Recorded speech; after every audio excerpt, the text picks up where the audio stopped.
Here's my review of Dr. Stone, Chapter 133, Flash of Destruction. And you just, gotta love Ibara here. Managed to scream out the command and dive underwater so that Yo is petrified. Really, though, Yo, you could have saved everyone here if you just, tightened your grip on the petrification device on Medusa. If you just squeezed it really hard, Ibara wouldn't have been able to, break your fingers underwater, and you probably would have saved everyone. But no such luck. And then Ibara somehow managed to give an order to it underwater. Like, can the device read his mind? I mean, he puts it in his mouth, and then he thinks it. Is he just like... But his mouth is still full of water, so... A lot of questions about that. Anyway, then he gets Orochi and tells him, "Oh, you have to run to Center Island, or you'll be petrified. Hurry, hurry, run!" And this freaks him out so much, he just runs screaming.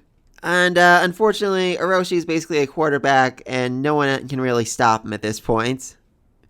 I mean, Taiju does his best, he lets everyone know, "That man has Medusa!" But not a whole lot they can do to stop him. And of course, everyone's trying to save Orochi from the evil science invaders. You gotta like that this guy actually has respect among his peers. I mean, not just fear, but actual respect. I mean, he's come off as definitely more of an ass in every part we've seen him, but he must have some goodness in him that makes people respect him, I guess. I don't know, I definitely want to see more of him down the road. Also, Ryu here says it's too late to escape to the sea, but I don't think that's actually the case. I mean, Ibara is only like 100 feet out. I mean, I feel like they could just, grab a boat or swim that far out and they'd be okay. And then Chrome tells Senku that when the petrification beam goes out, it goes out at set speed, which apparently means something because Senku is like shocked by this. Maybe he just realizes that Chrome's going to sacrifice himself so that Senku can learn the truth, but I don't know. I'm not sure exactly what this means. I'm racking my brain trying to figure it out. I mean, later on we see them like all holding hands. Like I thought they were trying to measure its speed or something, but that doesn't seem to be the case. I think Senku's trying to come to terms with understanding the base mechanism of the beam and how it works exactly so that he can deconstruct it or stop it in its tracks somehow. I do love this little conversation between Chrome and Ryo. Because hesitation is not allowed in the kingdom of science. Dang straight it's not. Anyway, then Taiju manages to tackle Orochi to the ground, because of course he could. Even though Orochi has a good 200 pounds on him. And that's when they realize just how absolutely horrifically despicable Ibara really is. Because he didn't give Orochi the petrification device. He shoved it down his freaking throat and had him swallow it.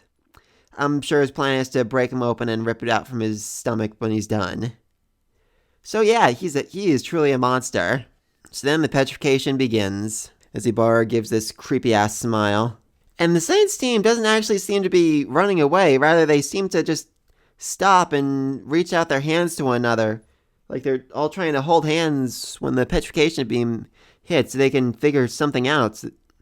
I mean, I thought maybe they're measuring, or maybe if they're all, holding hands, Senku can unpetrify them more easily or something.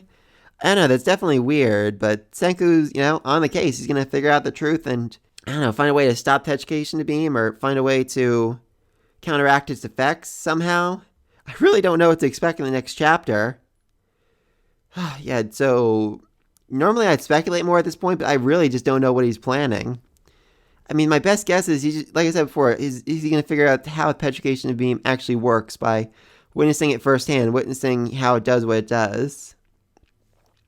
I mean, most logical theory I've heard so far is like nanobots, but I have a hard time imagining that little ring can hold like a million billion nanobots in it without eating everything around it. I still think the better option would have been just, running to the ocean and making a swim for it, essentially. But, yes, just let me know your theories down below, because I'm stumped here. I really don't know what to expect. Be sure to like, subscribe to the next video. Until then, see you.